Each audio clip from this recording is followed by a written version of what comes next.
Hello friends, आप सभी का मेरे यूट्यूब चैनल सक्सेस विद ओम में हार्दिक स्वागत है।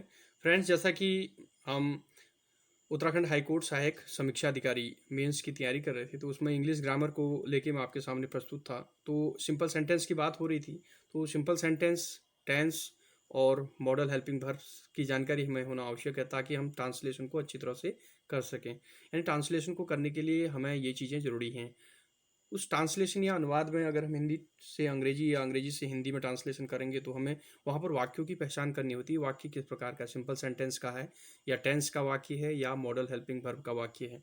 अगर हमें ये जानकारी हो जाएगी और इसके संबंधित नियमों की हमें जानकारी होगी, तो हम आसानी से ट्रांसलेशन को कर पाएंगे। तो चलते हैं आज हम simple sentence past category second में। तो इस प्रकार के वाक्यों की पहचान क्या होगी फ्रेंड्स? इस प्रकार के वाक्यों की पहचान पास था, मैं था, भाई थे, बहन थे आदि आता है। ध्यान दीजिए, यहाँ पर रूल्स क्या है आप देख रहे होंगे बुक्स में। तो देख रहे हैं आप कि यहाँ पर रूल क्या है, हैड का प्रयोग। यानी हमेशा फर्स्ट पर्सन, सेकंड पर्सन और थर्ड पर्सन के लिए हैड का प्रयोग यहाँ पर होगा। ठीक है, यहाँ पर एक ही आपका हैड का प्रयोग होगा। कोई भी वाक्य होगा अफर्मेटिव का, अफर्मेटिव सेंटेंस के किसी भी वाक्य के लिए, चाहे वो उसका सब्जेक्ट किसी भी पर्सन का हो, चाहे वो फर्स्ट पर्सन हो, सेकंड पर्सन हो, थर्ड पर्सन हो, तो उसके लिए हैड का प्रयोग होगा। ध्यान दीजिएगा। सेकंड है आपका, अगर नेगेटिव वाक्य हमें बनाना है, यानी कि नकारात्मक वाक्य को हम बनाएंगे, तो ये ध्यान देना आपने, नकारात्मक वाक्यों के लिए डिड नॉट हैव का प्रयोग होगा। ध्यान दीजिए, नकारात्मक वाक्यों के लिए डिड नॉट हैव का प्रयोग होगा। ठीक है, तो आगे हम चलेंगे इसके डिटेल में।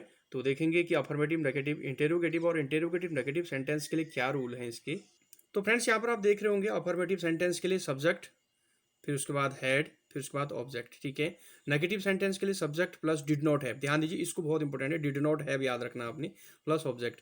इंटेरोगेटिव की हम बात करें तो डब्ल्यू एच फैमिली आएगी। डब्ल्यू एच फैमिली का मतलब व्हाट, व्हेन, हाउ, ना सॉरी, व्हाट, व्हेन, वेयर। ठीक है, तो ये डब्ल्यू एच फैमिली के अंतर्गत आता है। Plus did plus subject plus have का प्रयोग होता है। ठीक है, इंटेरोगेटिव से नेगेटिव की हम बात करें तो W H family plus did plus subject plus not plus इसके बाद और है देखिए प्लस हैव और प्लस आपका क्या है, ऑब्जेक्ट। ठीक है, ये आपका यहाँ आ जाएगा।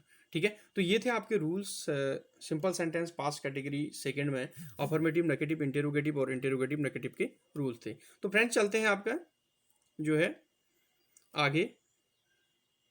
अब हम इसके एग्जाम्पल्स में चलते हैं। तो देखिए, एग्जाम्पल्स में अफर्मेटिव सेंटेंस की हम बात करें तो अफर्मेटिव सेंटेंस में पहला जो वाक्य है, मेरे पास पेन था, तो मैंने आपको पहले ही बताया था आई हैड ए पेन। यहाँ पर हैड का प्रयोग होगा, चाहे फर्स्ट पर्सन हो, सेकंड पर्सन हो, थर्ड पर्सन हो, किसी भी पर्सन के लिए सब्जेक्ट के लिए, यानी कि हैड का प्रयोग यहाँ पर होगा। नेगेटिव की हम बात करें तो डिड नॉट हैव मैंने आपको बताया था, तो आप देख रहे होंगे, तो I did not have a pen, right.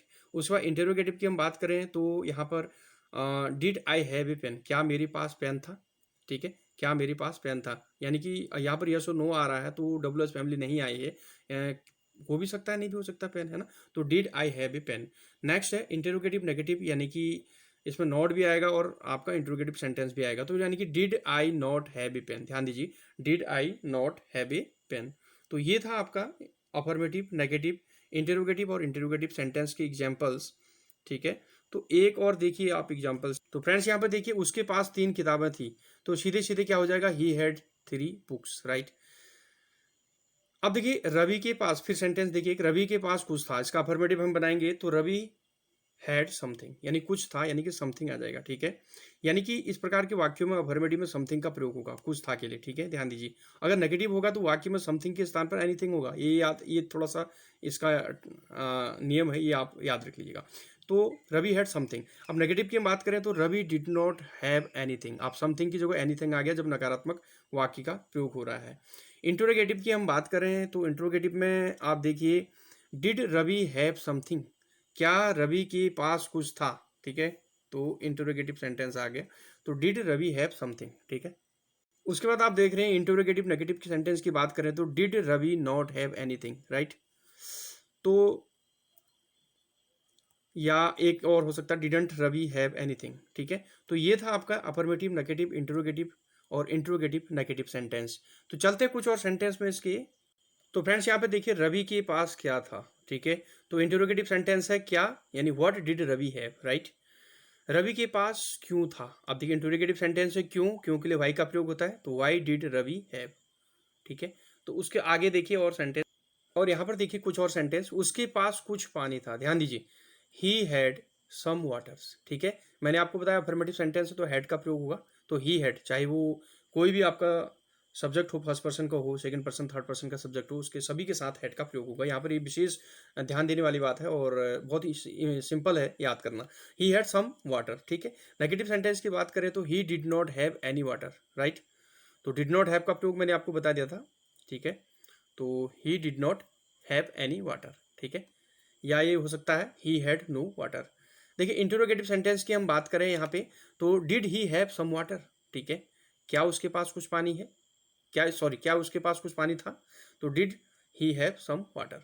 अब आगे देखिए नेगेटिव इंटरोगेटिव की बात करें तो did he not have any water, ठीक है।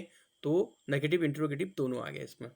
उसके बाद चलते हैं, तो फ्रेंड्स ये लास्ट सेंटेंस में हम चलेंगे, उसके पास कितने पेन थे, ठीक है। तो how many pens did he have, उसके पास कितने पेन थे, ठीक है। तो ये आ जाएगा हाउ मेनी, यानी कितने पेन के लिए क्या होता है, हाउ मेनी का प्रयोग होता है। तो how many pens did he have, right. तो इस प्रकार ये सेंटेंस आपके क्लियर हुए। इसके simple sentence, past category, second का आपने पहचान जाना, रूल जाने, अफर्मेटिव, नेगेटिव, इंट्रोगेटिव और इंट्रोगेटिव नेगेटिव के रूल्स आपने जाने और एग्जांपल्स भी आपने किए और एग्जांपल्स के माध्यम से उसके रूल को आपने क्लियर किया। तो फ्रेंड्स मिलते हैं आपको अगली वीडियो में। अगर आपको मेरे वीडियो अच्छा लगा तो please subscribe, like and share, bell को भी प्रेस कर दीजिएगा ताकि आपको समय पर नोटिफिकेशन प्राप्त हो सके। तो फ्रेंड्स मिलते हैं अगली वीडियो में। जय हिंद, जय भारत।